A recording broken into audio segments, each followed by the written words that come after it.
ఈరోజు అయితే నేను హ్యారియర్ గురించి అయితే చెప్పబోతున్నాను. Tata Harrier. Okay guys, alignment అయితే చాలా డిఫరెంట్గా ఇచ్చాడు. టాటాలో బస్ చాలా డిఫరెంట్గా అయితే ఇచ్చాడనమాట గైస్. టాటా లోగో అయితే ఉంది. ఓకే, ఈ ఫాగ్ ల్యాంప్స్, ఈ ప్రొజెక్టర్ ల్యాంప్స్, ఫాగ్ ల్యాంప్స్ అయితే ఇవ్వలేదు. ఈ LED day time running lamps, DRLs అంటే డే టైము ఈ ఎల్ఈడి లైట్స్ అయితే రన్ అవుతూ ఉంటాయి అన్నమాట.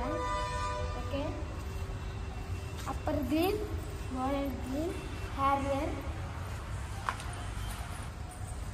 ఇక్కడైతే బ్యాడ్జింగ్ ఇచ్చాడు హ్యారియర్ అని. ఓకే, ఇక్కడైతే లోపల అయితే చూద్దాం. ఇక్కడైతే కీ పెట్టాలన్నమాట. ఇక్కడ కీ పెట్టాలన్నమాట.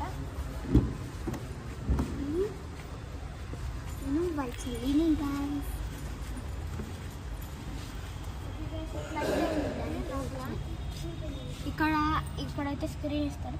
ఎప్పుడైతే ఆన్ చేస్తామో అప్పుడు ఈ స్క్రీన్ మీద టాటా అని వచ్చింది. ఓకే, హార్న్, ఎయిర్ బ్యాగ్స్ కూడా ఉంటాయి. ఇక్కడ ఈ ఉంటాయి.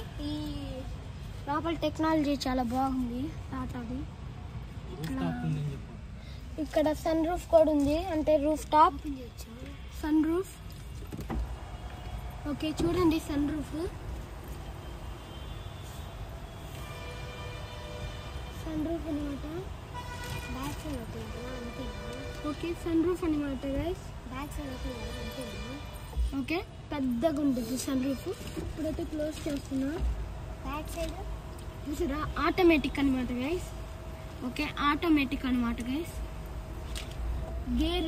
గేర్ అంత టెక్నాలజీ టైప్ ఇవ్వలేదు. ఇది పార్కింగ్, ఆటో హోల్డ్. అంటే పార్కింగ్ చేసిన తర్వాత ఇట్లా అంటే ఈ ఆటో హోల్డ్ అయిపోతాయి.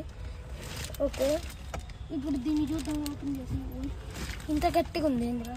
దీన్ని ఓపెన్ చేయడానికి లేదా? ఓకే, లాస్ట్ ఓపెన్ అయిందనమాట.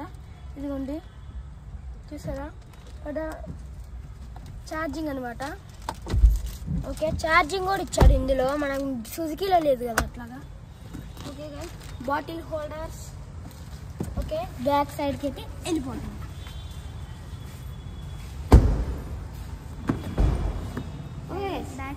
బ్యాక్ సీట్స్ అయితే చాలా కంఫర్టబుల్గా ఉన్నాయి. హ్యాండ్ రెస్ట్ కూడా చాలా కంఫర్టబుల్ ఉంది. ఇదిగోండి, డోర్ తీయడం